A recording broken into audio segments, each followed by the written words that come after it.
प्रहिणोति तस्मै तगुंहदेवमात्मबुद्धिप्रकाशं मुमुक्षुर्वै शरणमहं प्रपद्ये। कालिंदी पुण्यतीरे मुनिजनविभवं दिव्यवृन्दावनाख्ये भक्ताभीष्टप्रदन्तं रघुकुलतिलकं सानुजं शार्ङ्गपाणिं राधाकृष्णाख्यतत्त्वं श्रितजनशरणं भ्राजमानं शुभांगं सीताचित्ताभिरामं भवभयहरणं संततं भावयामि। गोदाविभूषणसुरम्यवराभिधानं वृन्दावनावनिनिधिं करुणैकतानम् अर्चावतारनिखिलेष्वपि यत्प्रधानं तद्रङ्गदेशिकधनं शरणं सराणि। श्रीस्तनाभरणं तेजः श्रीरङ्गेशयमाश्रये चिन्तामणिमिवोद्भान्तम् उत्सङ्गेऽनन्तभोगिन देवस्य महिषीं दिव्याम् आदौ गोदाम् उपास्महे यन्मौलिमालिकां प्रीत्या स्वीकरोति स्वयं प्रभु। वाञ्छाकल्पतरुभ्यश्च कृपा सिन्धुभ्य एव च पतितानां पावनेभ्यो वैष्णवेभ्यो नमो नमः। श्री वैष्णवेभ्यो नमो नमः। श्रीमन्नारायण श्रीमन्नारायण श्रीमन्नारायण नारायण नारायण श्रीमन्नारायण श्रीमन्नारायण श्रीमन्नारायण नारायण नारायण लक्ष्मी नारायण नारायण नारायण लक्ष्मी नारायण नारायण नारायण गोदा नारायण नारायण नारायण गोदा नारायण नारायण नारायण श्री हरि नारायण श्री हरि नारायण श्री हरि नारायण नारायण नारायण श्री हरि नारायण श्री हरि नारायण श्री हरि नारायण नारायण नारायण रंग नारायण नारायण नारायण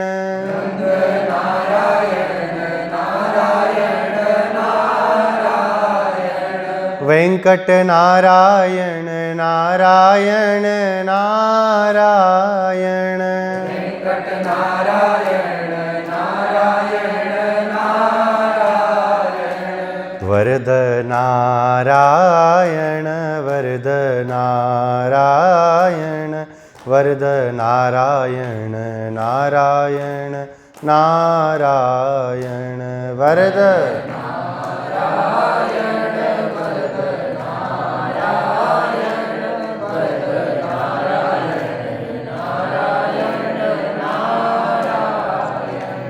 संपत नारायण नारायण नारायण संपत नारायण नारायण नारायण बद्री नारायण नारायण नारायण बद्री नारायण नारायण नारायण मुक्ति नारायण मुक्ति नारायण मुक्ति नारायण नारायण नारायण मुक्ति नारायण मुक्ति नारायण मुक्ति नारायण नारायण नारायण यतिवर नारायण नारायण नारायण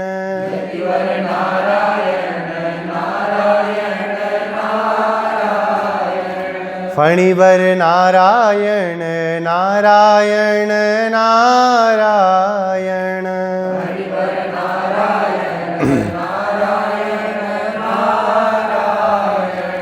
गुरुवर नारायण गुरुवर नारायण गुरुवर नारायण नारायण नारायण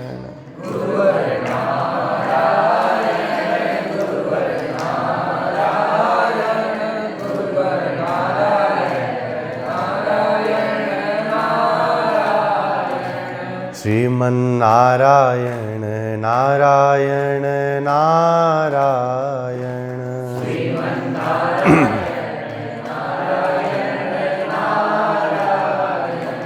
भवतारायण नारायण नारायण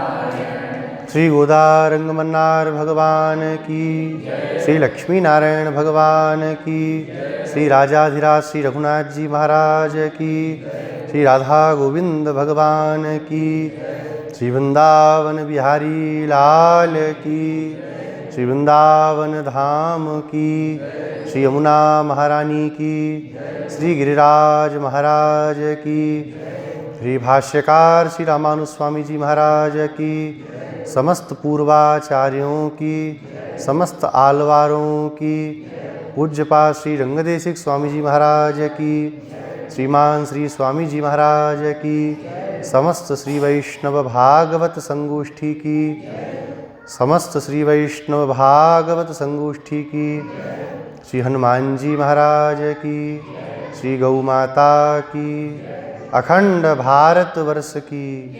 जय जय श्रीमन्नारायण, जय जय श्री भाष्यकार। अखिल हे प्रत्यनीक कल्याण गुणैकतान श्वेतर समस्त वस्तु विलक्षण सच्चिदानंद घन भक्तवांछा प्रपूरक श्री गोदारंगमन्नार प्रभु, कृपा समुद्र भगवान श्री भाष्यकार आदिशेषावतार श्री रामानुस्वामी जी महाराज, भगवान के मंगल में अनुग्रह से, भगवती माँ गोदम्बा जी के मंगल में अनुग्रह से, उनके द्वारा गाए गए दिव्य तिरुप्पावे प्रबंध के दिव्य पासुरों का श्रवण करने के लिए श्री रंगनाथ भगवान के श्री चरणों की सन्निधि में इस सत्संग भवन में हम सब समुपस्थित हुए हैं। कल इस प्रबंध की भूमिका के संबंध में हम सब ने विचार किया। अम्मा जी भगवान को पाने के लिए किस प्रकार से व्रत अनुष्ठान कर रही हैं, कैसे उनके हृदय के भाव भगवान को पाने के लिए हैं और कैसे उन्होंने भगवान को फिर प्राप्त किया, इन समस्त विषयों पर हम सब कल चर्चा कर चुके हैं। आज सभी ने धनुर्मास के प्रथम दिवस में अभी भगवान की दिव्य आराधन का, भगवान की दिव्य गोष्ठी का अनुभव किया। प्रथम पासुर को अम्मा जी गाते हुए कहती हैं, मार्गशीर्षो मासश्चंद्रपूर्णः समीचीनो दिवसः तीर्थावगाहनायागच्छन्त्य आगच्छत समीचीनाभरणाः श्रीसमृद्ध गोपव्रज श्रीमद्बालाः तीक्ष्णकुन्तक्रूरकर्म नन्दगोपकुमारः सौन्दर्यपूर्णनयन यशोदा बालसिंहः श्यामविग्रहो रक्ताक्षः सूर्येण चन्द्रेण च समान्मुखवान् नारायण एव अस्माकम् एव परिकरं दद्यात् भौमा यथा श्लाघेरन् संगम्य भोजानीता अस्मच्छन्दः। प्रथम पासुर में अम्मा जी कह रही हैं मार्गशीर्षो मासः चंद्रपूर्णः समीचीनो दिवसः। कोई व्यक्ति जेल में बंद था बहुत दिनों से, और जब जेल से छूटता है तो कि बाहर निकल के क्या कहता है, आज का दिन तो बड़ा अच्छा है भैया, जेल से छूट गए। कोई व्यक्ति बहुत बड़ी आपत्ति में पड़ा रहे और वो आपत्ति जब उसके सिर से जावे तो उस दिन को सदा याद रखता है कि नहीं रखता है। वो फलाने दिन वो विपत्ति से बच गए, भगवान की कृपा हुई, वो विपत्ति हमारी कट गई भैया, वो दिन तो हम आज तक नहीं भूलते। ऐसे ही आज तक अनादि संसार में हम पड़े हुए थे, अनादि संसार में अनादि वासनाओं में, कर्मों की ग्रंथियों में ऐसे जकड़े हुए थे कि भगवान की ओर हमारी दृष्टि कभी गई ही नहीं। तो जिस समय यह जीव भगवान की ओर चलता है वही दिन इस जीव के लिए सबसे मंगलकारी होता है। अक्रूर जी महाराज, भागवत जी में वर्णन है ना, कंस ने उनको भेजा कि वो कृष्ण और बलराम को यहाँ लेकर के आओ, दोनों को मैं मरवा दूंगा, मैं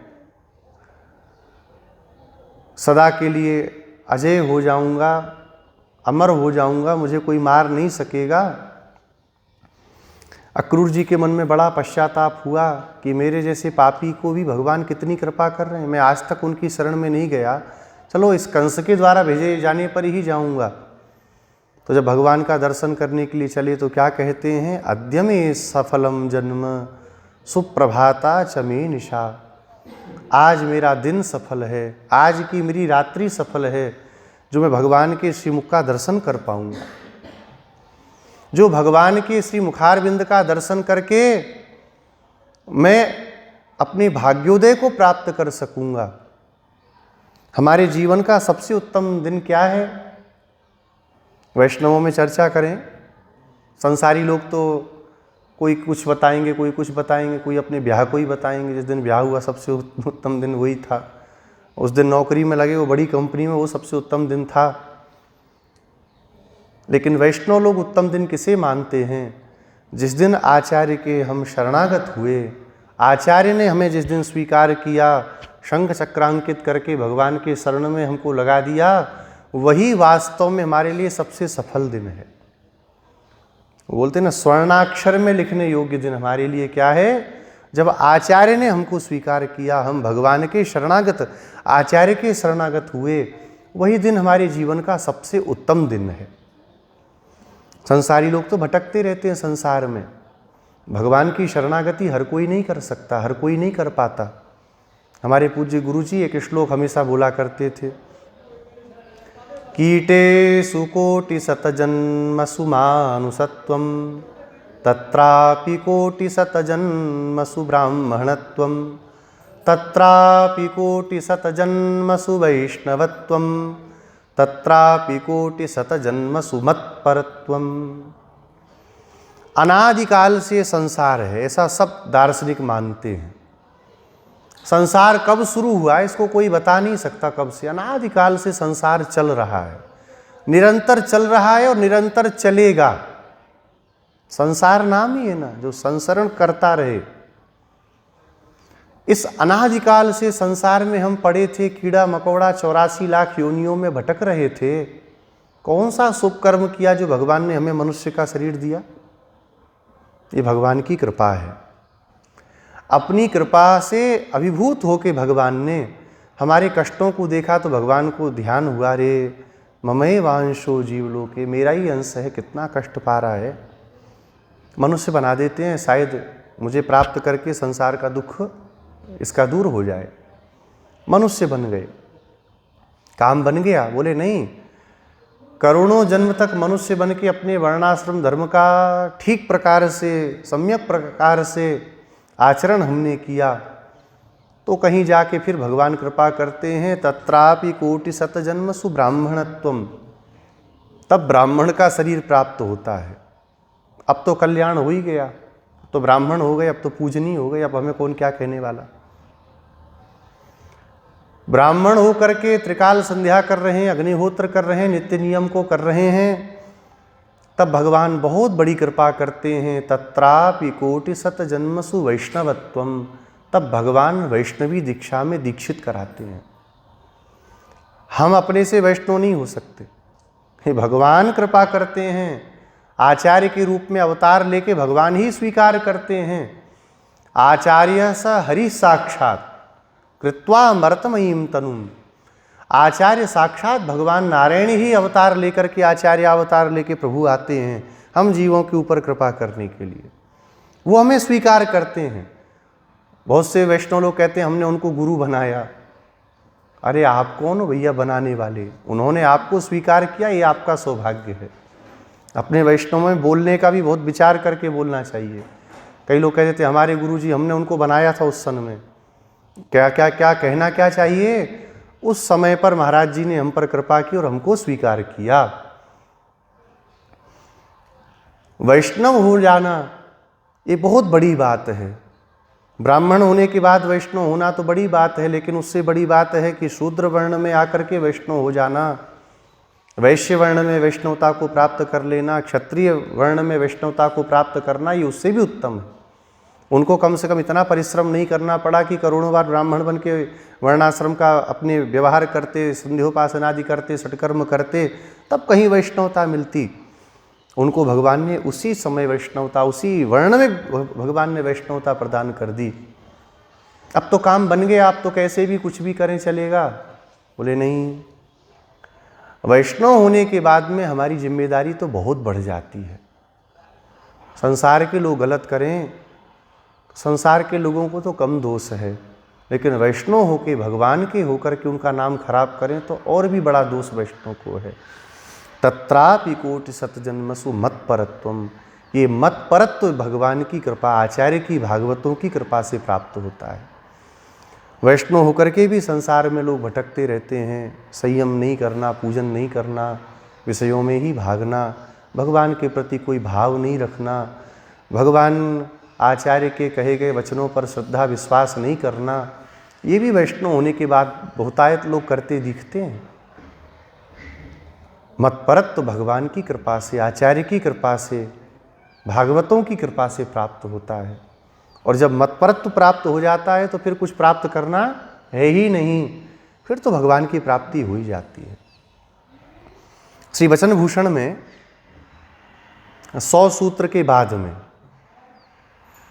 अब वो संख्या देखनी पड़ेगी, वहाँ पर एक बहुत बढ़िया बात श्री लोकाचार्य स्वामी जी महाराज कहते हैं।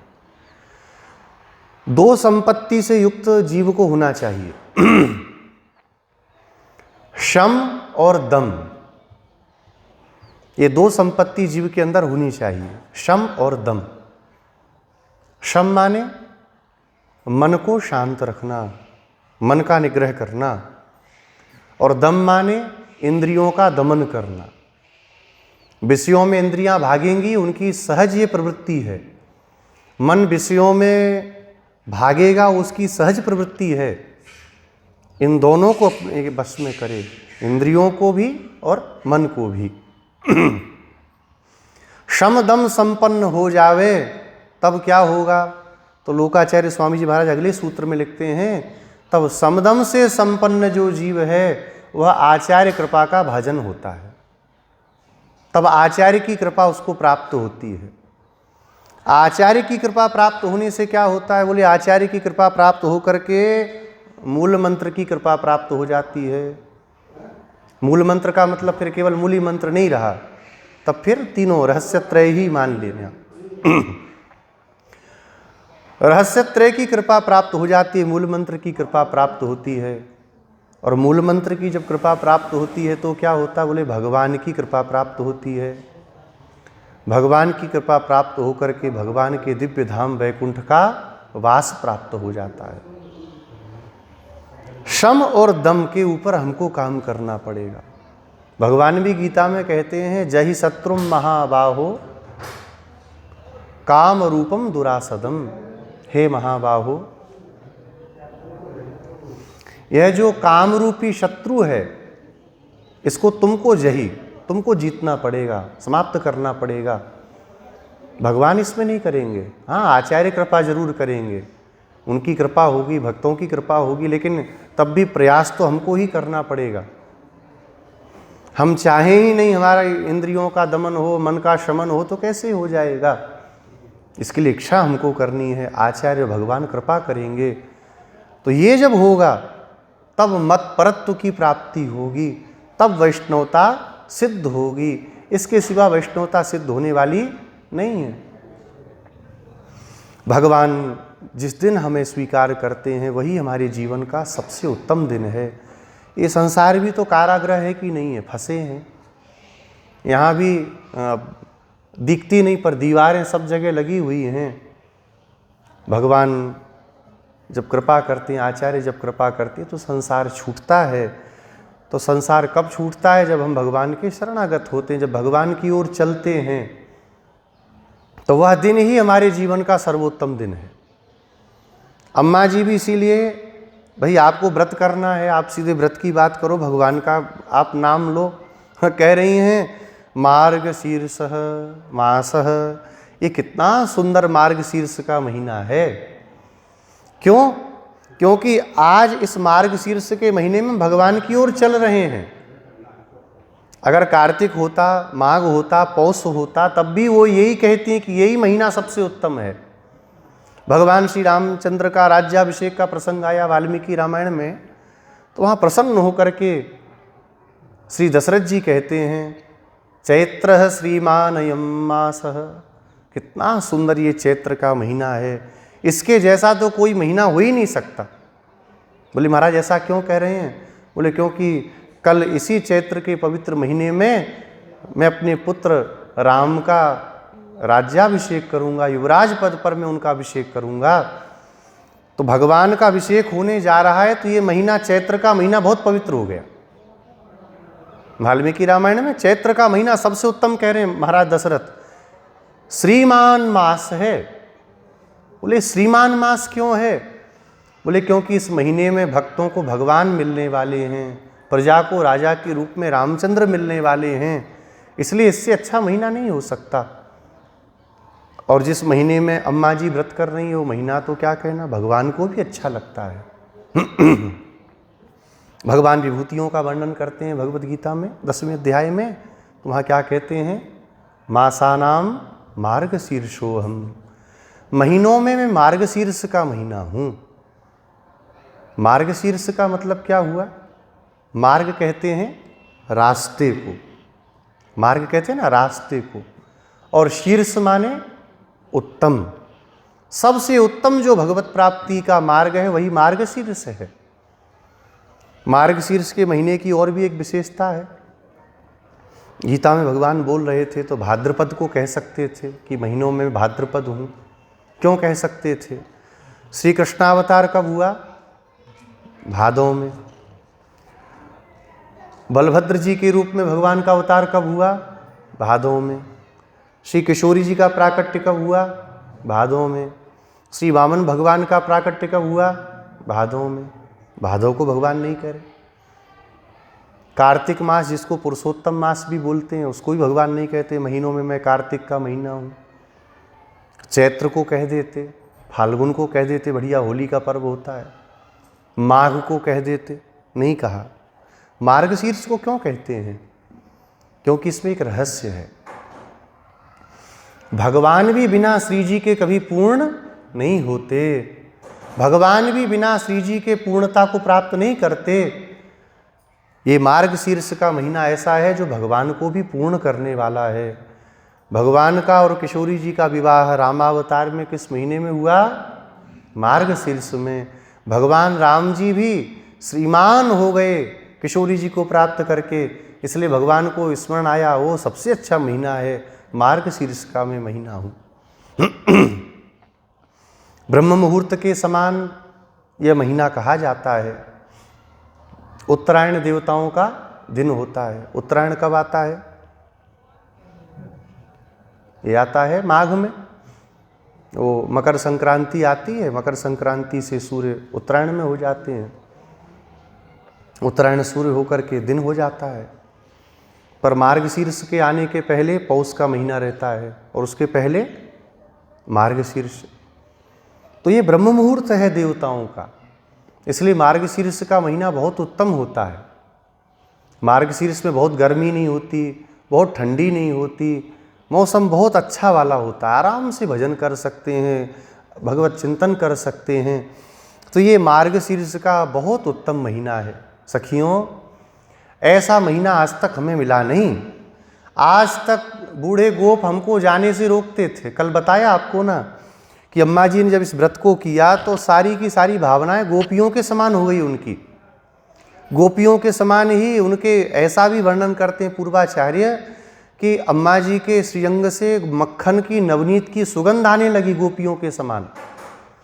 गोपियों के श्री विग्रह से मक्खन की खुशबू निकलती थी। तब भगवान उनका पीछा करके पकड़ते थे। बोले क्यों निकलती? बोले अब दिन भर मट्ठा ही मथना है, दही मथना है, मक्खन निकलना ही है, तो कहाँ पहुँचें। लगा है तो ऐसे ऐसे किया, काम करने लग गई अपना। तो गोपियों के श्रीअंग से नवनीत की सुगंध आती तो भगवान सूंघ के भागते, वो उधर जा रही हैं, खुशबू लेके जाते थे भगवान। नाक बहुत तेज है ठाकुर जी की हमारे। भगवान पहुंच जाते हैं। भोग भी कैसे लगाते हैं भगवान? दृष्टि से, सुगंध से भगवान भोग लगाते हैं। भगवान पहुंच जाते हैं। ऐसे ही अम्मा जी के श्रीअंग से मक्खन की खुशबू आने लगी, नवनीत की। ग्वालों के समान, गोपियों के समान वेश बना लिया अपना। ब्राह्मणोचित जो स्वरूप है उसका त्याग कर दिया। बोले ये तो उचित नहीं है, ऐसा व्यवहार कैसे होगा? बोले इसमें वो समाधान करते हैं। यज्ञ में बैठने के पहले ब्राह्मणों के अपने अपने नाम होते हैं, लेकिन जब यज्ञ में बैठते हैं तो अद्धर्यु होता, उद्गाता नाम हो जाता है ना, वही व्यवहार चलता है। ऐसे ही इस व्रत का अनुष्ठान जब अम्मा जी ने स्वीकार किया तो गोपियों के समान ही इनका सब कुछ हो गया। उन्हीं के समान बोलना चालना, उन्हीं के समान चाल हो गई। तो कहती हैं अभी तक बूढ़े गोप हमको रोक देते थे वहाँ जाने से, लेकिन ये महीना कितना अच्छा आ गया कि वही कह रहे हैं जाओ जाओ कन्हैया के पास, व्रत की सामग्री मांगो और जाकर के व्रत प्रारंभ करो। समी चंद्र पूर्ण चंद्रमा का यह शुक्ल पक्ष है। जैसे यह शुक्ल पक्ष रात्रि के अंधकार को दूर करता है, ऐसे ही यह चंद्रपूर्ण जो पक्ष है यह हमारे भी अब अज्ञान के अंधकार को दूर करेगा, भगवान के मार्ग का प्रदर्शन करने वाला होगा। समीचीनः दिवसः, अब इससे अच्छा दिन हे सखियों हमारे जीवन में आने वाला नहीं है।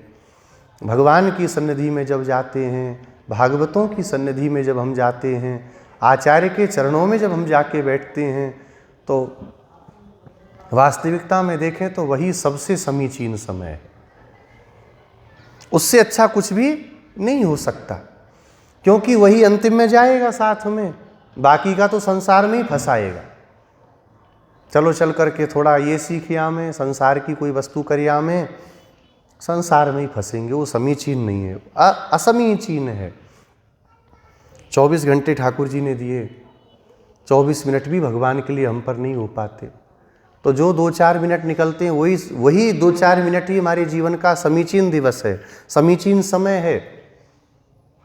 खड़वांग नाम के राजर्षि का चरित्र बताते हैं ना, 2 स्कंद के 1 अध्याय में। एक मुहूर्त में सब त्याग दिया और गतवान अभयम हरिम, भगवान हरि के उस पद को प्राप्त कर लिया। बहुत बड़ा समय हो, लेकिन प्रमाद से, आलस्य से, संसार के संबंध को देख करके हमने व्यतीत कर दिया, बर्बाद कर दिया। उस समय का हमारे लिए क्या फल मिला? कोई 120-25 साल जी लिए, लेकिन जीवन में कभी भगवान को जाना नहीं, भगवान के महत्व को नहीं जाना, भागवतों के भक्तों के चरित्र को नहीं जाना, तो उसका 125 साल बर्बादी हुआ संसार में। और 10 साल के लिए जन्म हुआ, 10 साल संतों के बीच में ही रहे, भगवान का भजन किया, तो 10 साल ही आपके लिए सबसे उत्तम है। जितनी देर हम भक्तों की संगति में रहते हैं, आचार्य की सन्निधि में रहते हैं, वही हमारे लिए सर्वोत्तम चीज़ है। इसके सिवा सर्वोत्तम कुछ नहीं है। समीचीनः दिवसः, अम्मा जी कहती हैं अरे कितना समीचीन दिवस आया है। आज जीवन का अंधकार दूर होने जा रहा है। आज तक श्री कृष्ण से दूर होकर के हमने बहुत से कष्टों को प्राप्त किया, बहुत से संसार के भय को हमने देखा, लेकिन आज का दिन हमारे जीवन में प्रकाश लेकर के आया है। आज हम उनकी ओर जाने वाली हैं। इसलिए तीर्थावगाहनाय, तीर्थ में स्नान करने के लिए चलो। अब गाथा का जो स्वरूप है उसमें तो एक यही भाव है, तीर्थ माने स्नान करने के लिए चलो, लेकिन यहाँ पर एक विशेष अर्थ है। तीर्थ क्या है? बोले भगवान के गुण, भगवान की लीलाएं, भगवान के भक्तों के चरित्र ही तीर्थ हैं। इसके सिवा अम्मा जी किसी दूसरे तीर्थ में जाने के लिए नहीं कह रही हैं। जिसके द्वारा तरा जाए उसे तीर्थ कहते हैं, है ना। जिसके द्वारा पार हुआ जाए वो तीर्थ होता है। तो भगवान की लीला, भगवान के गुण, भगवान के भक्तों के पावन चरित्र, यही तीर्थ हैं। श्री विदुर जी महाराज महाभारत के युद्ध के बाद लौट करके हस्तिनापुर में पधारे। श्री युधिष्ठिर जी ने उनका स्वागत सत्कार किया, दंडवत प्रणाम किया और हाथ जोड़ करके प्रार्थना करने लगे। भवद्विधा भागवता तीर्थभूता स्वयं विभो, तीर्थी कुर्वन्ति तीर्थानि स्वान्तस्थेन गदाभृता। आपके जैसे जो भागवत हैं, आपके जैसे जो भगवत रस में सदा रसिक रहने वाले संत हैं, वह तीर्थों को, अतीर्थों को भी तीर्थ करने वाले हैं। अतीर्थों को तीर्थ करते हैं और तीर्थों को भी तीर्थ करते हैं। एक हमारे ब्रज में एक दोहा बोलते हैं, बालापन ते भजन करे और जगते रहे उदास, तीर्थ भी आशा करें कब आवे हरिदास। ऐसे भक्तों की आशा तीर्थ भी करते हैं कि कभी आवें और हमारे ऊपर इनका चरण पड़े, हम भी पवित्र हो जाएं। वैष्णवों की महिमा बहुत बड़ी है शास्त्रों में, संसारी लोग नहीं समझते। पद्म पुराण का एक श्लोक है, उसमें तो यहाँ तक कहा गया ऐसे जो वैष्णव हैं वो जहाँ खड़े हो जावे वो स्थान पवित्र हो जाता है।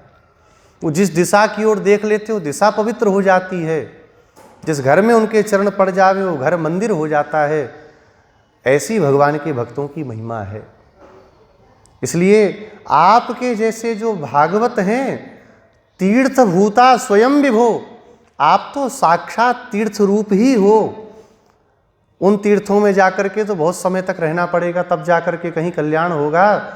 आप तो चलते फिरते तीर्थ हो, आपका तो दर्शन करने मात्र से कल्याण हो जाएगा। भागवत तीर्थ जो है वो संसार के तीर्थ उसकी तुलना नहीं कर सकते। रामचरितमानस में भी गोस्वामी जी सत्संगति का जहाँ वर्णन करते हैं तो सत्संगति की महिमा क्या कहते हैं, बोले साक्षात जो जग जंगम तीर्थ राजू। ये तो चलते फिरते तीर्थराज प्रयाग हैं। राम कथा जहाँ सुर सरी धारा, सरसई ब्रह्म विचार प्रसारा। तो कोई बोला महाराज ये बताओ तीर्थराज प्रयाग में तो गंगा जी हैं, श्री यमुना जी हैं, श्री सरस्वती जी हैं, इन महात्माओं के पास कहाँ हैं ये तीनों? बोले क्यों नहीं है, ये तीनों राम कथा जहाँ सुर सरी धारा, भगवान की कथा ही जहाँ गंगा के रूप में प्रवाहित हैं। और भगवान के संबंध में ब्रह्मसूत्रों के चिंतन में जो ये विचार करते हैं वही तो सरस्वती जी की धारा है। और कर्मों के संबंध में जो इनका चिंतन है, भगवत कर्म जो ये कर रहे हैं, वही श्री यमुना जी का पावन प्रवाह है। ये साक्षात ये चलते हुए तीर्थ हैं। इसलिए अम्मा जी का तात्पर्य क्या है, भगवान ही तीर्थ रूप में हैं, भगवान के भक्त ही तीर्थ रूप में हैं और उनका स्नान माने उनका अनुभव करने हमको चलना है। भगवान के संबंध में एक बात बड़ी सुंदर यहाँ पर टीका में बागीशाचार्य जी लिखते हैं। एक दिन किशोरी जी अपनी सखियों को छोड़ के कहीं चली गई।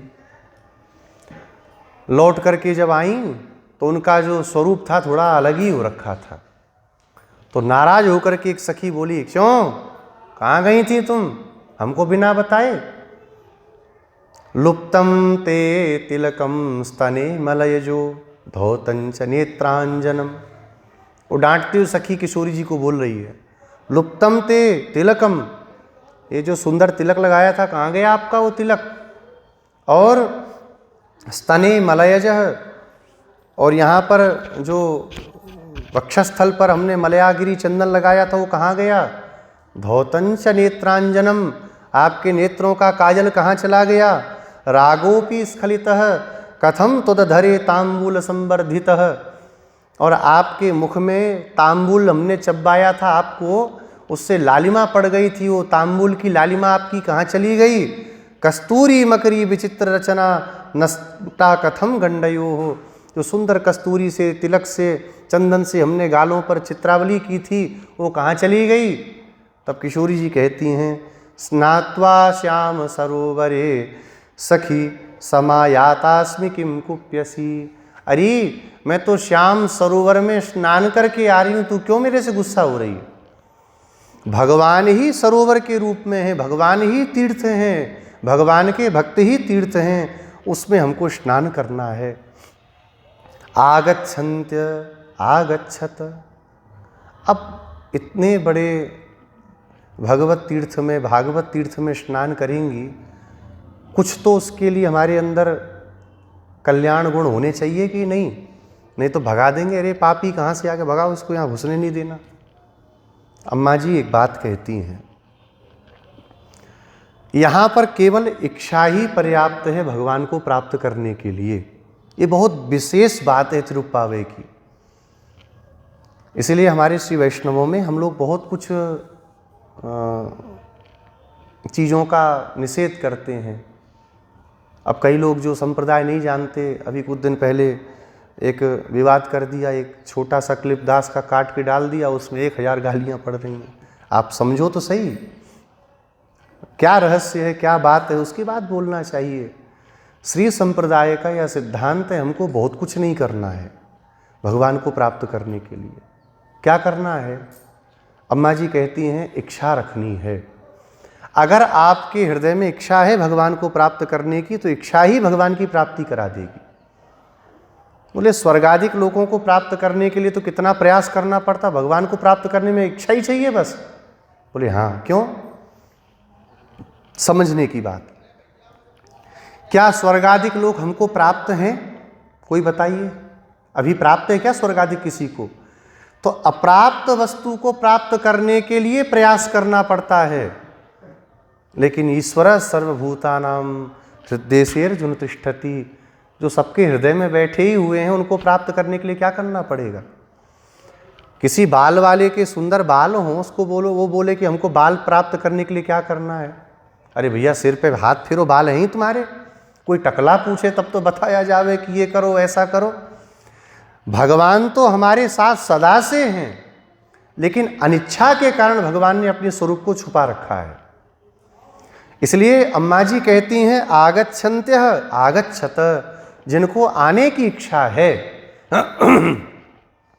जो उनको पाना चाहती हैं, आप सब आ जाओ। भगवत प्राप्ति के लिए जीव के अंदर केवल प्राप्य के प्रति त्वरा होनी चाहिए। प्राप्य त्वरा जिसको आचार्य कहते हैं, प्राप्य भगवान है, उनको पाने के लिए हृदय में त्वरा होनी चाहिए कि मुझे प्रभु मिलें। इतना ही अगर हमारे हृदय में संकल्प होगा तो भगवान हमको जरूर प्राप्त होंगे। आगच्छत, आ जाओ।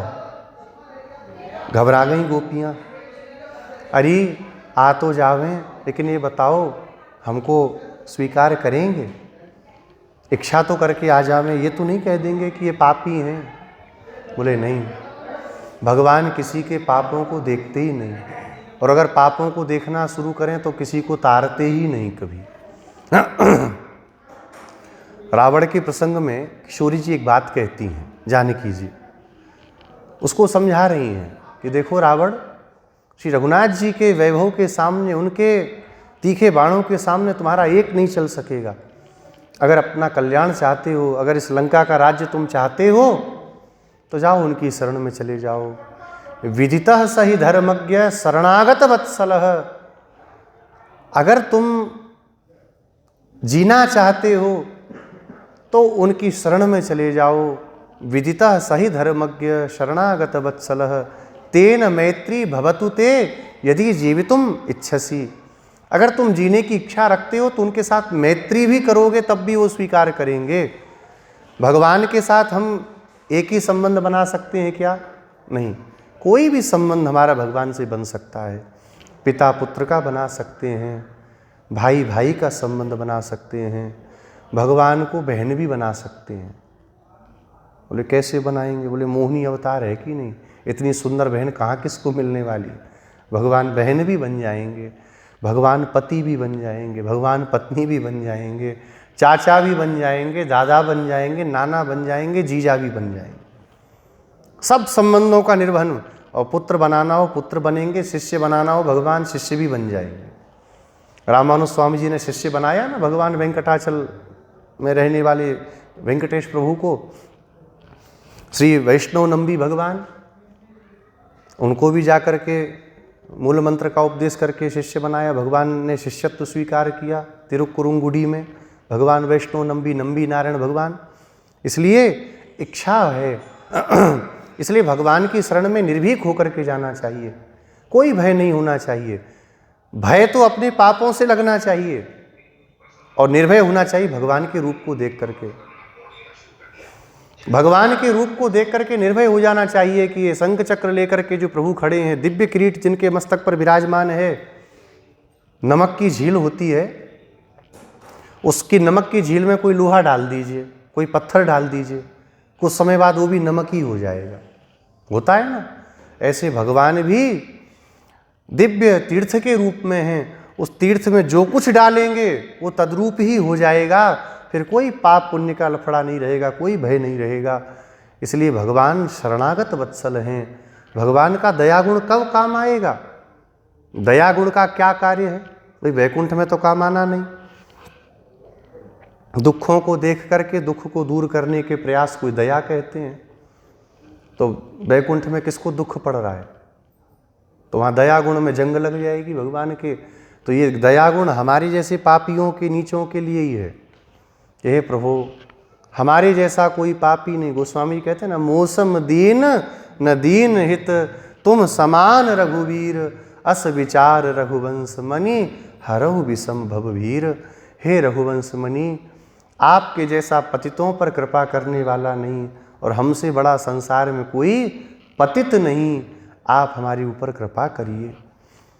भगवान कृपा करते हैं। रामायण में जब जाने लगे विभीषण जी, तो उनके मन में भी बड़ा संकोच था। मैं जा तो रहा हूँ पर प्रभु स्वीकार करेंगे कि नहीं करेंगे। राक्षस का भाई हूँ और कोई आत्मगुण नहीं है। लेकिन बारंबार भगवान के शरणागत वत्सलता को स्मरण करते हुए विभीषण गए। भगवान ने उनको स्वीकार किया। इसलिए आगच्छत, आ जाओ, निश्चिंत होकर के आ जाओ। संसार में देखिए, हम लोग कई आश्रयों में जाते हैं तो हमको निराशा लगती है, वो हमको स्वीकार नहीं करते तो कष्ट होता है, क्योंकि वो वास्तविक आश्रय है ही नहीं। किसी ने पिता को आश्रय माना, किसी ने अपने भाई को आश्रय माना, किसी ने अपने पति को आश्रय माना, किसी ने संसार में किसी श्रीमान को, धनवाले को आश्रय माना, बलवान को, राजा को आश्रय माना। लेकिन उस आश्रय पे जाकर के भी उसको भटकना ही पड़ गया। क्यों? क्योंकि वो आश्रय है ही नहीं। आश्रय तो केवल एकमात्र श्री रघुनाथ जी हैं, भगवान श्री रंगमन्नार हैं, भगवान श्री राधा गोविंद हैं। इस आश्रय के सिवा दूसरा कोई आश्रय नहीं है। आप विचार करिए, इस आश्रय में जाने के बाद भला किसी को कभी लौटना पड़ा? पापी से पापी भी भगवत आश्रय लेता है तो वह भी आनंद को प्राप्त कर लेता है। इसलिए सखी, आप घबराओ नहीं, अपने मन में ये भाव मत लाओ हमको स्वीकार करेंगे कि नहीं करेंगे, उनका काम है। अपना काम तो उनके चरणों तक चले जाना है, और नहीं स्वीकार करेंगे तो क्या होगा। श्री वल्लभाचार्य जी के ग्रंथों में, वो ग्रंथ का नाम तो याद नहीं है, एक बहुत बढ़िया श्लोक आता है। और श्लोक भी याद नहीं, अच्छी बात ही है, लेकिन उससे अच्छी बात है उसका भाव याद है। श्री वल्लभाचार्य जी कहते हैं, एक चांडाली घूमती थी और उस चांडाली को देख करके राजा का मन हो गया, अरे बड़ी सुंदर है, इससे ब्याह कर लेते हैं। उन्होंने ब्याह कर लिया राजा ने। विवाह करने के बाद में राजा की निंदा होने लगी सब जगह। अरे कितना पतित है राजा, चांडाली से ब्याह करके बैठा होता, उसको महारानी के समान बैठा था बगल में। राजा को जब चारों तरफ भर्त्सना हुई तो राजा ने उस चांडाली का त्याग कर दिया। अब क्या हुआ? पहले तो कम होती थी, अब दुगनी होने लगी। अरे वो तो बेचारी झाड़ू मारती, कुछ अपना उटपटांग खाती घूमती थी, जबरदस्ती राजमहल में ले गया, सिंहासन पर बैठाया। अब बेचारी को देखो इतना बड़ा बना के फिर देखो वहीं फेंक दिया। बड़ा नीच राजा है, बड़ा पतित राजा है। राजा ने कहा रखो तो समस्या, नहीं रखो तो समस्या, काम करो। चांडाली को बुलाया, तुम इधर आओ। वो आई है, देखो हम तुम्हारे लिए एक महल बनवा देते हैं, वहाँ सब व्यवस्था रहेगी, हम भी आएंगे मिलने तुमसे, तुम वहीं रहो। वल्लभाचार्य जी कहते हैं हम तो चांडाली के समान हैं। अगर भगवान हमारी अवज्ञा भी करें तो कौन सा हमारे ऊपर फर्क पड़ने वाला, भगवान त्याग भी दें तो कौन सा फर्क पड़ने वाला, फर्क तो भगवान पर पड़ेगा। जब कहेंगे कि तो शरणागत था, इसकी दुर्गति हो रही है, तो फर्क तो ठाकुर जी के ऊपर पड़ेगा। इसलिए आगच्छत, अरे सब आ जाओ, कोई भय की बात नहीं है। अरे निर्भय करने वाला वरद हस्त लेकर के प्रभु खड़े हैं, अभी भी भय है? अब किस बात का भय है? भगवान उद्घोष करते हैं, सकृदेव प्रपन्नाय तवास्मीति च याचते अभयम सर्वभूतेभ्यो ददामि तद्व्रतम मम। क्या भगवान के वाक्य पर विश्वास नहीं है? चलो चल करके अब उनके शरण में चलेंगी। आगच्छत, आप सब समीचीनाभरणा, कितना सुंदर श्रृंगार करके आई हो, क्या सुंदर आपके बाजूबंद हैं, कितनी सुंदर चूड़ियाँ हैं, कितना सुंदर हार है, ऐसा कह रही हैं? बोले नहीं, समीचीनाभरणा। ये आभरण क्या है? वैष्णव का आभरण, वैष्णव का श्रृंगार ज्ञान है। ज्ञान शास्त्र ज्ञान नहीं, व्याकरण के सूत्र रट लिए और परेशान करते घूम रहे दुनिया भर में, नहीं। ज्ञान क्या है? एकमात्र ज्ञान है कि हम भगवान के हैं, भगवान और भगवान के भक्त हमारे हैं, यही एकमात्र ज्ञान है। इसके सिवा दूसरा कोई ज्ञान कहने योग्य नहीं है। ज्ञान, वैराग्य, प्रपत्ति, भगवत चरणों में अनुराग, प्रेम, भागवतों के चरणों में स्नेह, यही वैष्णव का आभरण है। इसके सिवा वैष्णव का आभरण दूसरा कुछ भी नहीं है। आप सबके सुंदर आभरण हैं। श्री समृद्ध गोप ब्रज श्रीमद् बाला,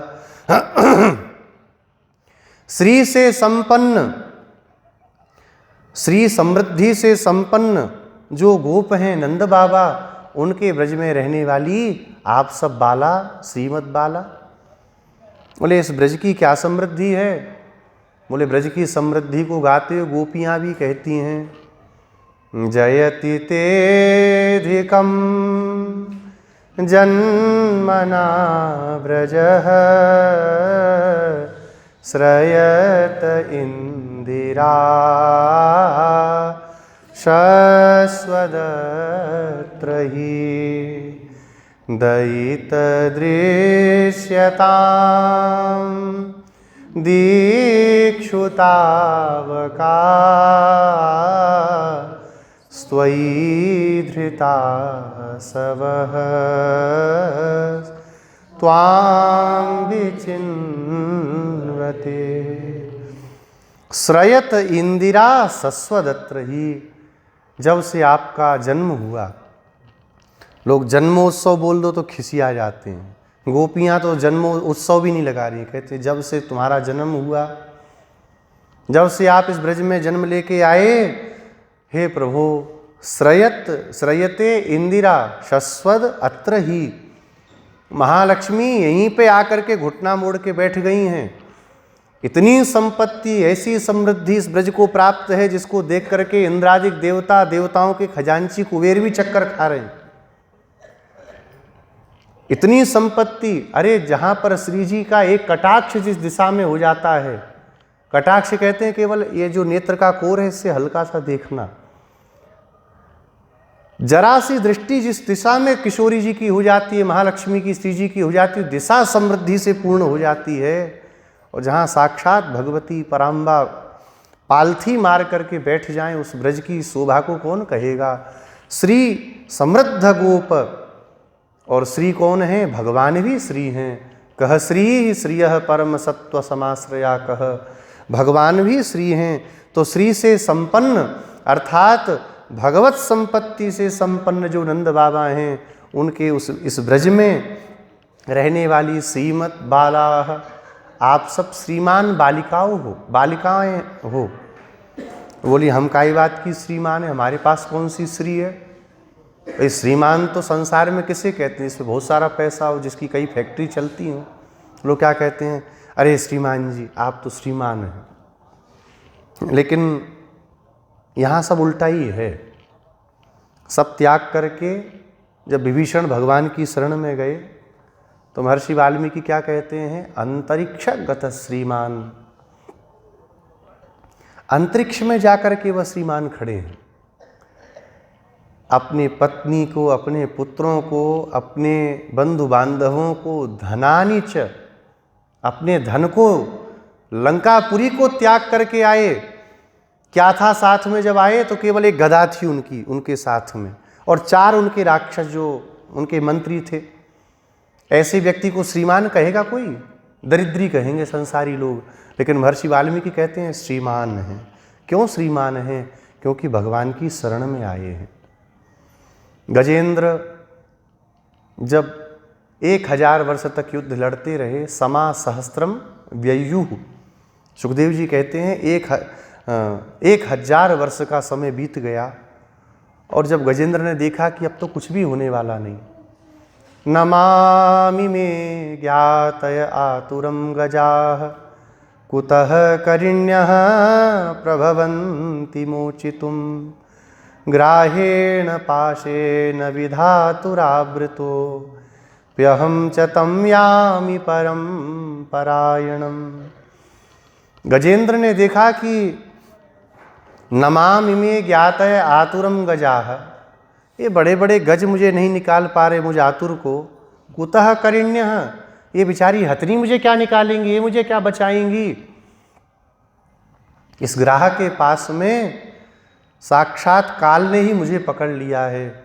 अब मैं उन परम पुरुष की शरण में जाऊंगा जिनसे काल भी भयभीत होता है, जिनसे मृत्युर्धावति पंचमः, जिनसे मृत्यु भी भयभीत होती है। मैं उन प्रभु की शरण में जाऊंगा। और जब गए तो क्या कहा गया, सतु नागवर श्रीमान। नागवर माने श्रेष्ठ, हाथियों में श्रेष्ठ वह श्रीमान। लक्ष्मण जी महाराज सब कुछ छोड़ करके चल रहे हैं भगवान के साथ में। भगवान ने कहा ऐसा है यहीं रहो और सेवा करना।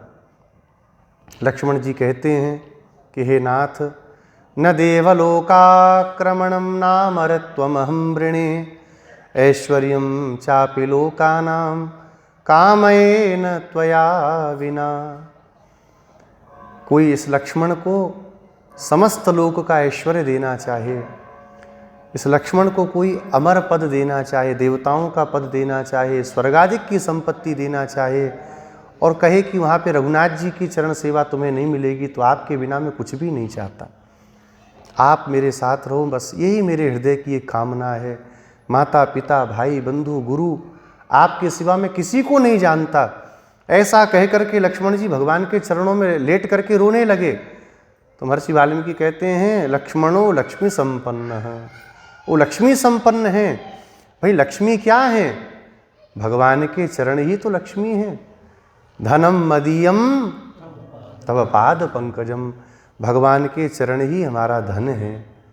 और ये बात कहने को सब लोग कह देते, मैं भी कह रहा हूँ, लेकिन विश्वास नहीं हो पाता क्योंकि संसार में फंसे हैं। लेकिन हाँ, बार बार बोलेंगे तो हो सकता है भगवान कृपा करें, बार बार सुनेंगे तो कभी उस धन को हम पहचान सकें। यामुनाचार्य स्वामी जी का चरित्र आता है ना, सब छोड़ छाड़ करके राजा बन गए थे, राजभोग पे बैठे थे। तो इनके गुरु जी बड़े कृपालु, देखिए गुरु कितने दयालु होते हैं।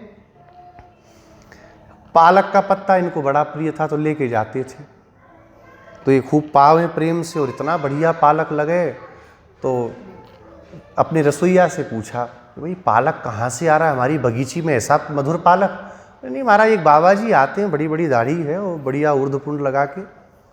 अच्छा, 2-4 दिन बाद बंद हो गया पालक आना। तो बोले भाई क्यों, पालक क्यों बंद कर दिया, सब्जी क्यों नहीं बनाई? बोले महाराज वो बाबा जी आ नहीं रहे। बोले अच्छा, तो ऐसा है, वो बाबा जी आए तो हमसे मिलवाना है, कौन देखे तो सही। आए, जैसे अपने आचार्य को देखा, श्री राम मिश्र स्वामी जी को चरणों में साष्टांग करके कांपने लगे, प्रभु आप मेरे लिए ये आप क्यों ऐसा करते? बोले जितना प्रिय तुमको ये पालक है, जितना प्रिय तुमको ये संपत्ति है, उससे भी प्रिय वस्तु तुम्हारी एक तुम्हारे दादाजी की रखी गई हमारे पास में, आओ हम तुमको दिखाते हैं।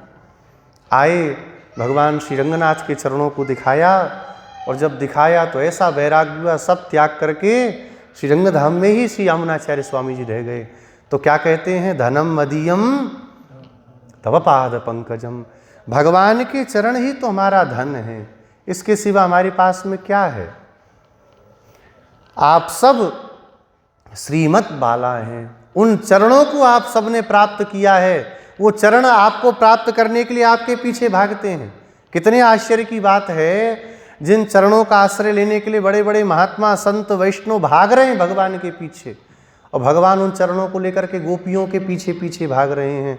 तो इनसे बढ़कर के श्री संपन्न कौन हो सकता है? कोई नहीं हो सकता। सकल भुवन मध्य, हाँ, सकल भुवन में निर्धन होते हुए भी वह धनवान है, जिसके हृदय में भगवान की भक्ति का वास है, प्रपत्ति का वास है। गोपियों के पीछे पीछे ठाकुर जी दौड़ते हैं।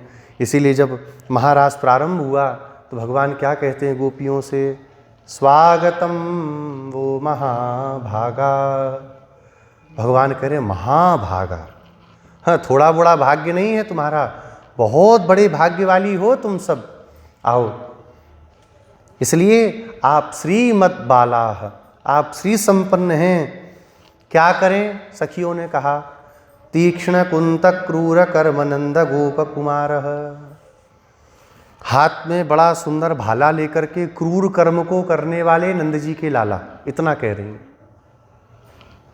बोले भाई, नंद जी के बारे में तो हमने ऐसा सुना कि नंद जी के अगर चरणों में, नंद बाबा के घास का तिनका आ जावे, कोई हरी घास आवे, कोई कीड़ा आ जावे, तो कांप जाते थे कि राम राम राम, बेचारा दब गया। इतने कोमल हृदय वाले नंद जी को तुम ऐसा कह रही हो कि तीक्ष्ण कुंतक क्रूर कर्म नंद गोप कुमार। नंद, तीखे भाले को लेकर के क्रूर कर्म को करने वाले नंद जी, ऐसा आप कह रही हो गोदा? ये अच्छी बात नहीं है। अब माँ जी बोली, उनका स्वभाव बदल चुका है अभी, जब से लाला घर में आ गए। बोले क्यों? कहे 6वें दिन पूतना आ गई, तृणावर्त आ गया, शकटासुर आ गया। तो नंद बाबा को इतना भय हो गया कि मेरे लाला को कोई कहीं उपद्रव नहीं हो, तो हाथ में भाला लेकर के रक्षा के लिए बैठते थे। भगवान के पलने की ओर अगर कोई चींटी भी जाए तो उसको भाला फेंक के मारते थे, कोई राक्षस है मेरे लाला को खाने जा रहा है ये। भगवान के प्रति उनका ऐसा भाव, ऐसी आसक्ति है नंद जी की, कि भगवान के संबंध में इतना भी वो सहन नहीं कर पाते।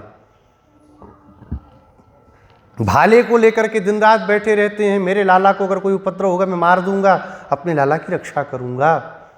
ऐसा विचार करने वाले श्री नंद जी, जो सदा आनंद में भरे रहने वाले हैं, उनके नंद गोप कुमार, नंद के लाला। भगवान को कोई कृष्ण कहे तो भगवान सुनते नहीं जल्दी, कोई भगवान को वासुदेव कहे तो भगवान थोड़ा तिरस्कार करते हैं, और कोई ए नंद के लाला तो भगवान दौड़ के देखते हैं, हाँ मैं ही हूँ नंद को लाला, मैं ही हूँ, मैं ही हूँ। अपने पिता के प्रति बड़ा भगवान का भाव है। इसीलिए राम जी भी जहाँ जहाँ जाते हैं क्या कहते हैं, आत्मानम मानुसमन्ये रामम दशरथात्मजम। अरे मैं तो दशरथ जी का लाला हूँ। अपने को भगवान अपने पिता के नाम से जनवाते हैं। वासुदेव नाम भी भगवान का क्यों पड़ा? वसुदेव जी के संबंध से, वसुदेव के पुत्र वासुदेव। तो कोई नंदलाल कहे भगवान को तो भगवान प्रसन्न होते हैं, ए नंद के छोरा, तो भगवान खुश होते हैं, हाँ मैं ही नंद का लाला हूँ। भगवान नंद गोप के पुत्र बन करके प्रसन्नता का अनुभव कर रहे हैं। और नंद जी ने भी इतना स्वच्छंद छोड़ रखा है। भागवत जी में भी आप सुनो, शिकायत किसके पास होती है? मैया के पास। कभी सुना है कि नंद बाबा के पास कोई सखी गई शिकायत करने? क्यों? बोले नंद बाबा सुनते ही नहीं। कोई शिकायत करे तो भाई बड़ी आई कह रही है, मेरा लाला ऐसा हो, तेरी तरह चोटा होगा मेरा लाला, भाग जा यहाँ से। सुनते ही नहीं भगवान के संबंध में। इतना स्नेह है, इतना प्रेम है। अरे संसार में ही होता है। आप देखो, हाँ, कोई किसी से प्रेम करता है तो उसकी बुराई सुनता नहीं, और थोड़ी देर में प्रेम खत्म हो जाए तो उसकी अच्छाई में भी उसको बुराई दिखने लग जाती है। अरे काहे की अच्छाई हमसे पूछो, एक नंबर का बदमाश है। संसार में ही होता है। अलौकिक प्रेम को देने वाले नंद जी भगवान के संबंध में इतने मतवाले हैं, सदा भाला लेकर के चलते हैं, कहीं मेरे लाला को कोई कष्ट नहीं होना चाहिए, मैं लाला की रक्षा करूंगा, मैं रक्षा करूंगा। अच्छा, एक बात और विचार करिए, क्या भगवान की कोई रक्षा कर सकता है? कोई कर सकता है? सबकी रक्षा करने वाले की रक्षा कौन करेगा? लेकिन भगवान का स्वरूप इतना अद्भुत है, ऐसा भगवान का दिव्य रूप है कि जब उस रूप को देख लो तो फिर ये हो जाता है कि इनकी रक्षा तो हम ही को करनी है। अक्रूर जी आए थे, क्या विचार कर रहे थे कि लाला बहुत छोटे हैं और कंस भेज रहा है, 11 वर्ष के लाला हैं, किसी तरह से मैं उनको बचा लूँगा, मैं रक्षा कर दूँगा।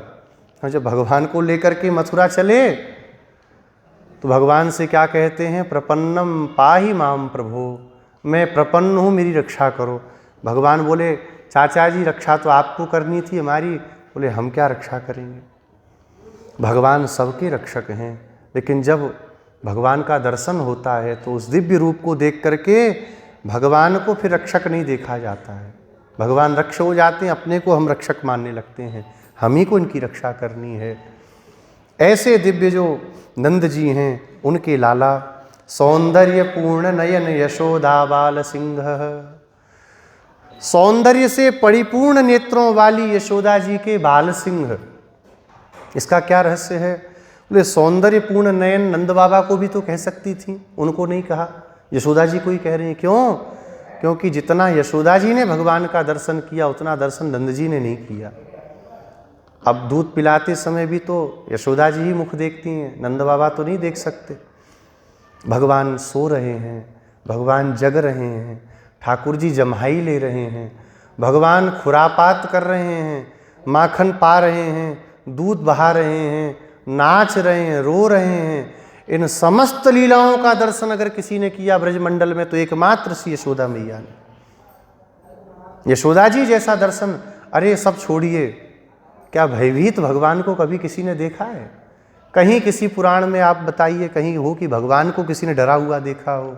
लेकिन त्यक्त्वा यष्टिम सुतम भीतम, डरे हुए अपने सुत को, बालक को डरा हुआ देख के मैया ने उस छड़ी को फेंक दिया।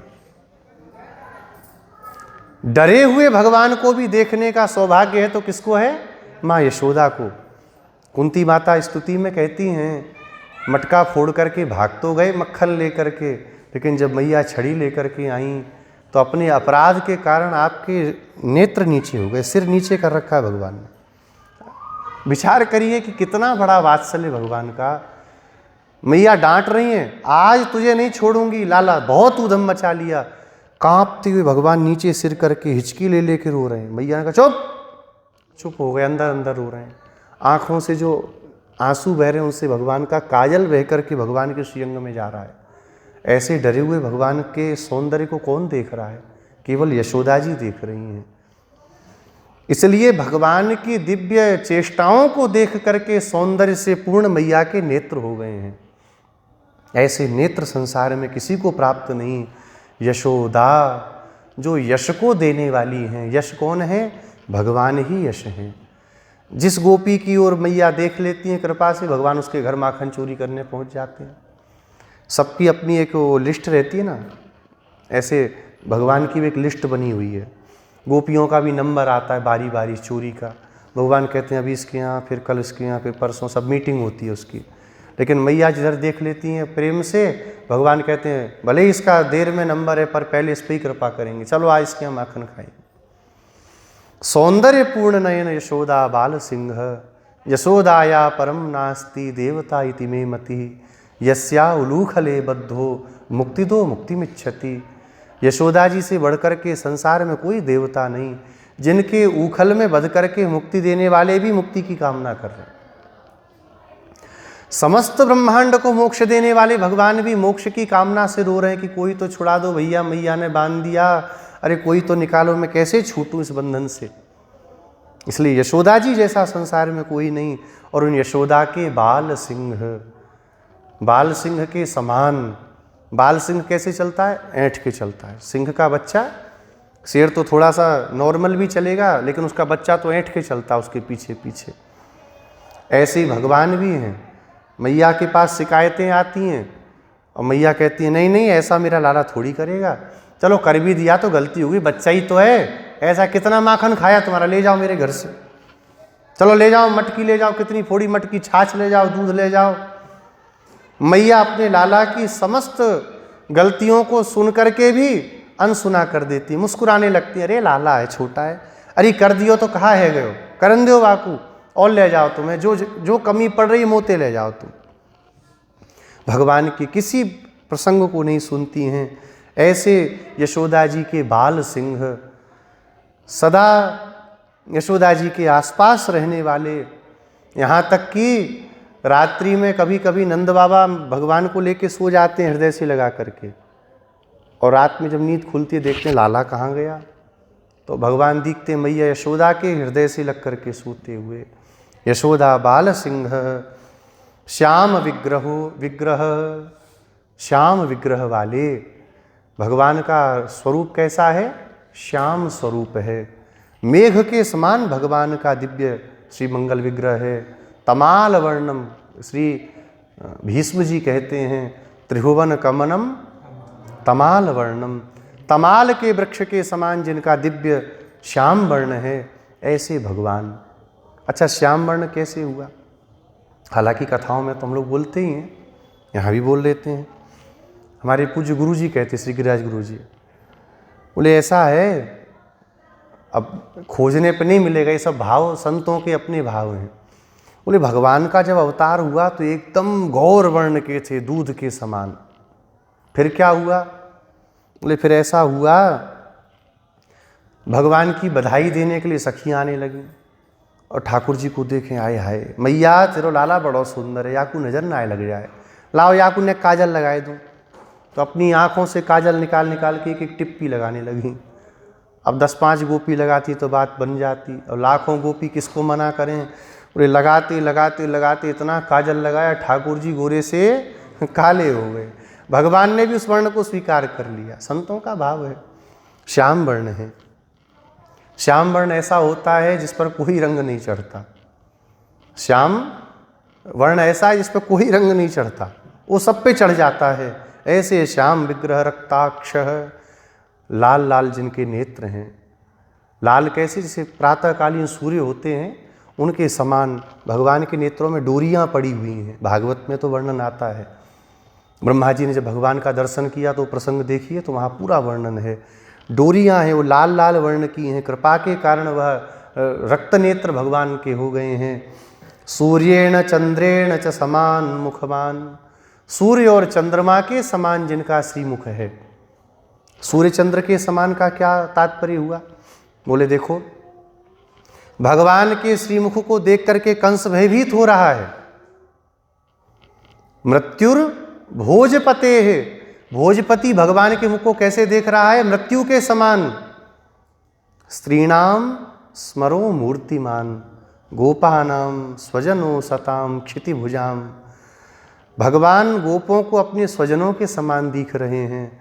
जैसे चंद्रमा ताप दूर करते हैं, चंद्रमा ताप दूर करते हैं, ऐसे भगवान के मुख को देख करके भक्तों का भी ताप दूर होता है। बहुत कष्ट में पड़े हो तो क्या करे? आचार्य कहते हैं द्वय मंत्र का अनुसंधान करे, भगवान के श्री मुख का दर्शन करे, भगवान के श्री चरणों का दर्शन करे, ताप अपने आप दूर हो जाए। चंद्रमा के समान भक्तों को भगवान का मुख दिखता है, और सूर्य के समान भगवान का श्रीमुख दिखता है दुष्टों को, राक्षसी प्रवृत्ति वालों को। ऐसे जो भगवान हैं, कौन? नारायण एव अस्माकं परिकरम दद्यात्, वह भगवान नारायण है। ये कौन नारायण है? अरे हमारे यहाँ तो श्री कृष्ण हैं। बोले क्या श्री कृष्ण में और नारायण में कोई भेद है? श्री विष्णु पुराण में हमने सुना है, हमारे पिताजी ने हमको बतलाया है, एस नारायण श्रीमान क्षीरार्णवनिकेतनः नाग पर्यंक मुत्सज्य यागतो मथुराम पुरीम। नाग पर्यंक को छोड़ करके भगवान मथुरापुरी में आए हैं। भगवान नारायण ही श्री कृष्ण के रूप में पधारे हैं। उत्तरार्ध में दशम स्कंद के जहाँ पर मायावती प्रद्युम्न जी को बता रही हैं आप कौन है, तो क्या कहती हैं? कहती हैं भवान नारायण सुतः संवरेणा हरतो गृहात्। आपको घर से लेकर के यह संबरासुर आ गया, आप तो नारायण सुतः, आगे आ जाइए, जगह है। आप भगवान नारायण के पुत्र हैं। तो भगवान श्री कृष्ण ही नारायण हैं, भगवान श्री राम ही नारायण हैं। इनमें परस्पर में कोई भेद नहीं है और भेद देखना भी नहीं चाहिए। देखिए, हमको जो रूप भगवान का प्रिय हम उस रूप में जाएं, लेकिन अन्य रूप के प्रति अनास्था नहीं करनी चाहिए, छोटा बड़ा नहीं कहना चाहिए। हमारे पूर्वाचार्य तो सब रूपों में एक भावना करते हैं। अब रंग मंदिर में देखिए, है तो रामानुजी वैष्णवों का मंदिर, क्या यहाँ भगवान लक्ष्मी नारायण खड़े हैं क्या प्रत्यक्ष रूप में?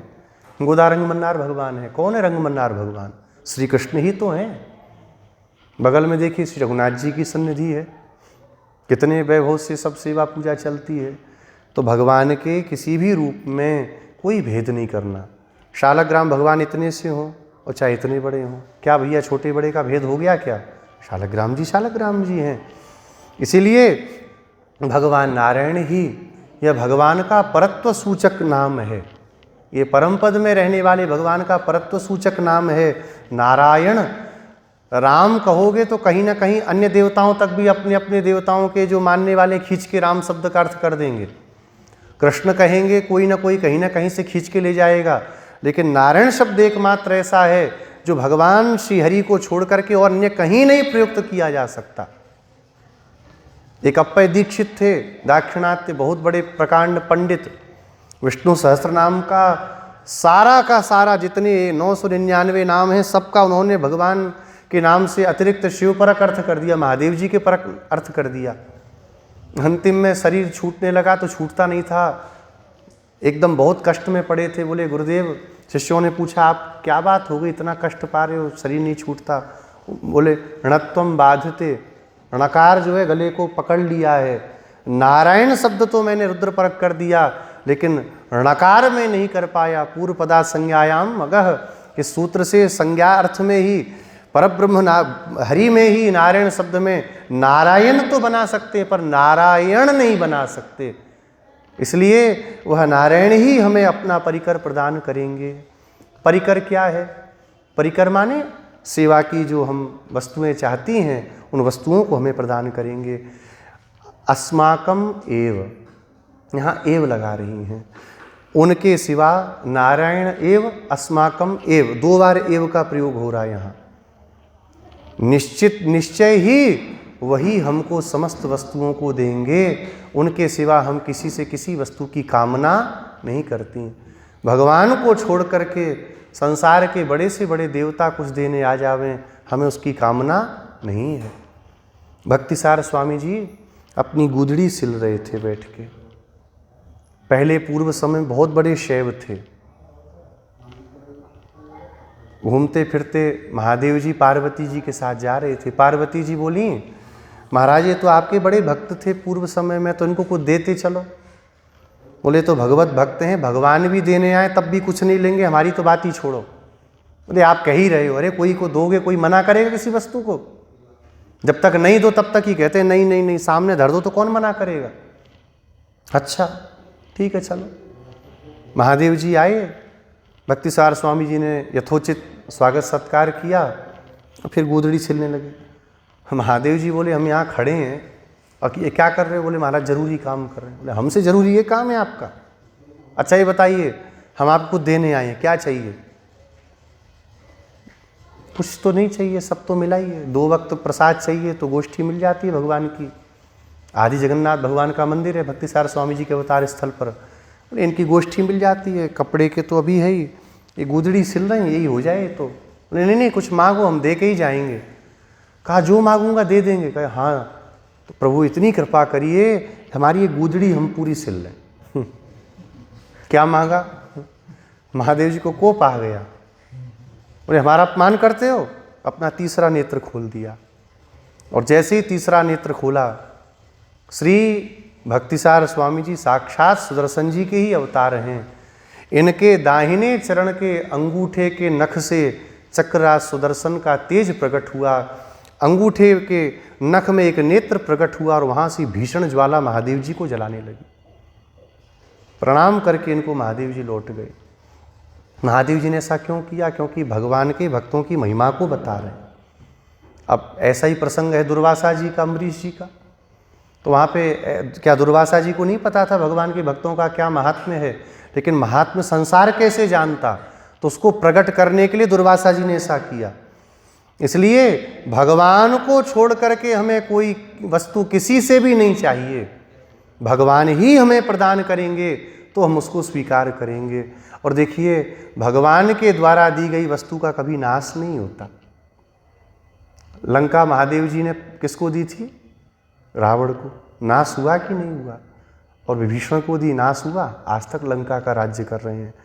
भगवान जो वस्तु प्रदान करते हैं उसका कभी नाश नहीं होता, लेकिन अन्य देवताओं के द्वारा दी गई वस्तु का एक समय पर नाश भी हो जाता है। इसलिए भगवान ही हमें अपना परिकर प्रदान करें, हमारे व्रत के उपयोगी वस्तुओं को हमें प्रदान करें। और उस व्रत को जब हम करेंगे, भौमा यथा श्लाघेरन, सारे के सारे भूमंडल पर हमारी स्तुति होगी, हमारी प्रशंसा होगी। क्या भक्त अपनी प्रशंसा के लिए कोई कार्य करते हैं? बोले नहीं। तो यहाँ अम्मा जी क्यों कह रही हैं? बोले इसलिए कह रही हैं कि जब संसार में हमारी प्रशंसा होगी कि इतनी छोटी छोटी गोपियों को ठाकुर जी मिल गए, गोदा को ठाकुर जी मिल गए, तो क्या उसके समान हम करेंगे तो हमें नहीं मिलेंगे? तो बहुत से जीव भगवान की ओर दौड़ पड़ेंगे, भगवान को पाने की लालसा, ललक उनके हृदय में आ जाएगी और भगवान के चरणों को प्राप्त करके वो सौभाग्यशाली हो जाएंगे। सारी पृथ्वी का कल्याण हो जाएगा। संत लोग चाहते हैं सारी पृथ्वी का कल्याण हो और दुर्जन चाहते हैं सारी पृथ्वी का नाश हो जावे, पर दोनों ही में ही भगवान किसी की नहीं होने देते। लीला विभूति तो उनकी बचा के रखनी है। इसलिए आप हमारे पास आ जाओ, सब चलती हैं। भो जानीता स्म छंदः, यही हमारी गाथा है, यही हमारा छंद है। इसका रहस्यार्थ करते हुए अम्मा जी कहती हैं, यहाँ पर भगवान श्री कृष्ण की अनुभूति ही तीर्थ का स्नान है। ज्ञानम भक्तिर विरक्तिश्च भूषणान्यत्र योषिताम। यहाँ पर जो श्री समृद्ध गोपियाँ हैं, जो उनके समीचीन आभरण है, वो क्या हैं? ज्ञान, भक्ति और वैराग्य। वैष्णव के जीवन में वैराग्य का होना बहुत आवश्यक है। वैराग्य नहीं है तो फिर संसार में ही भटकेंगे। हमारे यहाँ के बड़े बड़े महापुरुषों को हम लोगों ने दर्शन किया, कैसा उनका जीवन रहा। एक वार्ता है, अब अपने वैष्णव लोग हैं तो यहाँ कहने में आपत्ति नहीं। श्री विजय राघव के श्री कमल नैनाचार्य स्वामी जी महाराज, क्या उनका नियम संयम था? मंदिर में उनको कोई भी ला करके भेंट दे दे, महाराज जैसे आते हैं ना शिष्य परिकर, महाराज जी आपके लिए भेंट है, वो ले जा करके भगवान की सेवा में लगा देते थे। बोले खर्चा पानी कैसे चले? बोले खर्चा पानी जरूरत ही नहीं थी। एक मार्किन का कपड़ा, मार्किन के वस्त्र तो चलने ही बंद हो गए। पुराने समय में पुराने महात्मा मार्किन ही पहनते थे। हमारे श्री वामदेव स्वामी जी बैठे, इन्होंने तो बहुत संतों का दर्शन किया। इन्होंने देखा होगा अपने समय, हम लोग भी बचपन में देखे, पहले के संत महात्मा मार्किन ही पहनते थे। ये रेशम, मटका, धुटका, फटका, ये तो आज रोग लग गया, ये सब नहीं पहनते वैष्णव लोग। मार्किन का कपड़ा, एक नीचे बांधा, एक उसके ऊपर कटी वस्त्र बांधा, एक धर लिया कंधे पे, बस यही वस्त्र होता था। एक बार पूज्य स्वामी जी बता रहे थे कि रंगदेशिक स्वामी जी महाराज जीवन में टखने के नीचे कोई वस्त्र नहीं पहने, घुटने के थोड़ा नीचे तक का ही वस्त्र पहनते थे, वो भी फटा हुआ तो उसमें गांठ लगा लेते थे। जब तक पूरी तरह खराब नहीं हो जाए तब तक स्वामी जी उस वस्त्र को भी नहीं छोड़ते थे। वैराग्यवान वैष्णव को होना चाहिए। हमारे अंदर ही वैराग्य नहीं है तो दूसरे को क्या वैराग्य आवेगा? वैराग्य तो संसार की वस्तु, हाँ वैभव दिखाना है, ठाकुर जी का वैभव दिखाइए। अपने ठाकुर जी को रेशम के नीचे पहनाना ही नहीं चाहिए, अपने भगवान को सोने के नीचे माला ही नहीं पहनावे, दिखाइए वैभव भगवान का। भगवान को प्लास्टिक की 5 रुपया की माला और अपने लिए गले में, देख रहे हैं 5 तोले की चेन है ये, हाँ, अच्छे अच्छों पे नहीं होगी। ये बताना ये वैष्णव का लक्षण नहीं है। वैराग्यवान होना चाहिए, यही हमारे आभूषण हैं। ज्ञान हो भगवान के संबंध में, भागवतों के संबंध में, कैसे उनके साथ व्यवहार करना है। संसार में लोगों को व्यवहार ही नहीं पता वैष्णवों से कैसे करना है। सोचते हैं आए हमको डंडौत मारेंगे तब इनसे बोलेंगे, ये क्या है हमारे आगे। ये भावना लोगों के मन में आ जाती है। तो काई बात के वैष्णव हैं। वैष्णवो वैष्णवम दृष्ट्वा प्रणवे दंडवत भुवि। पूज्य श्री गिरिराज गुरु जी से कई लोग यहाँ पे बैठे हैं, सबने दर्शन किया ही। हम लोग जाते थे पढ़ने, गुरु जी हम लोगों से पहले हाथ जोड़ के ऐसे कर लेते। हम लोग कहते गुरु जी ऐसा क्यों करते हैं, हम तो आपके शिष्य हैं। तो गुरु जी कहते थे आप सब शिष्य बाद में हो, वैष्णव पहले हो। तो वैष्णव को देख करके पहले प्रणाम करें, यही ज्ञान है। भक्ति क्या है, भगवान के संबंध में, भागवतों के संबंध में वैराग्य हो। यहाँ पर स्त्री के रूप में जो निर्देश किया गया, ये गोपियाँ हैं, स्त्री हैं, तो यहाँ स्त्री का तात्पर्य क्या है, अनन्यार्हत्व भगवान के लिए होना। भगवान के सिवा हम किसी के लिए नहीं हैं, ये भाव ही गोपी भाव है। अभी कुछ दिन पहले गोपी भाव पर छोटी सी बात काट के डाल दी थी किसी ने, तो अभी भी वो वीडियो पड़ा है, वो जो यूट्यूब पे काम करता है बच्चा, उसमें आप पढ़िए कम से कम 50 तो उसमें गालियाँ दी हैं। क्यों गाली दी हैं कि उसमें मैंने कहा कि भाई देखो, गोपी भाव का मतलब ये नहीं लहंगा फरिया पहन करके नाचो कूदो। गोपी भाव का मतलब है हृदय में पहले उस भाव को आए। और वो भाव अगर आ रहा है तो आप धोती साड़ी पहन के घूमो, कोई बात नहीं, पर ये भाव दिखाने का नहीं होता संसार को। वो मेकअप करके बढ़िया पोत पात करके घूम रहे हैं, लड़के गोपी बने घूम रहे हैं, और बाद में जाकर के प्याज की कचौड़ी दुकानों पे खा रहे हैं। गोपी वेश का भी कलंक दे रहे हैं उस वेश पर। हृदय में भाव होना चाहिए। षटकोप स्वामी जी महाराज गोपी वेश में नायिका भाव में रोते हुए भगवान से बात करते हैं। साड़ी तो पहन करके, लिपस्टिक तो नहीं लगाई। परकाल स्वामी जी भगवान से नायिका भाव में बात करते हैं। कैसे उनका भाव रहा, तो यहाँ पर गोपी वेश सबसे उत्तम है, गोपी भाव सर्वोत्तम है, इसमें कोई दो राय नहीं है। लेकिन गोपी भाव के रूप में जो नाटक चल रहा उससे निंदनीय कुछ भी नहीं है। हम भी गोपी हैं, हम लोग भी अपने को गोपी माने, कोई इसमें वो नहीं है, और मानना ही चाहिए। भगवान सएव वासुदेव साक्षात पुरुषम उच्यते, स्त्री प्राय मितरत सर्वम जगत ब्रह्म पुरस्सरम। भगवान वासुदेव ही एकमात्र पुरुष हैं, बाकी सारा संसार तो स्त्री ही है। तो हम उनकी स्त्री के रूप में रहें। मंगलसूत्र सदा गले में पड़ा रहे। मंगलसूत्र क्या है, रहस्यत्रय ही मंगलसूत्र है। मंगलसूत्र में एक मोती इधर होता है, एक मोती इधर होता है, बीच में एक पेंडल होता है।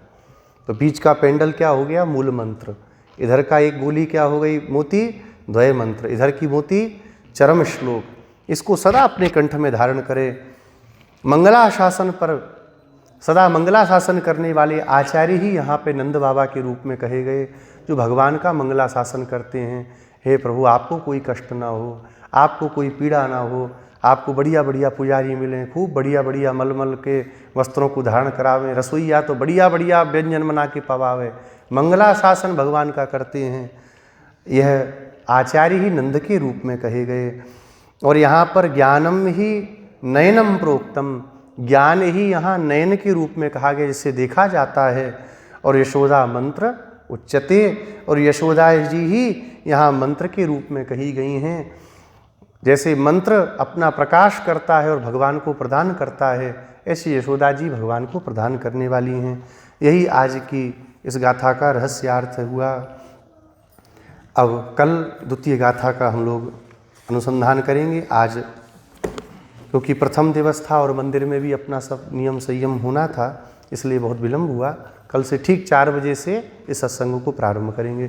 श्री गोदारंग मन्नार भगवान की जय। जय श्री राम, जय राम, जय जय राम। जय श्री राम, जय राम, जय जय राम। जय जय श्री राम, जय राम, जय जय राम। जय श्री राम, जय राम, जय जय राम। जय जय श्री राम, जय राम, जय जय राम। जय जय श्री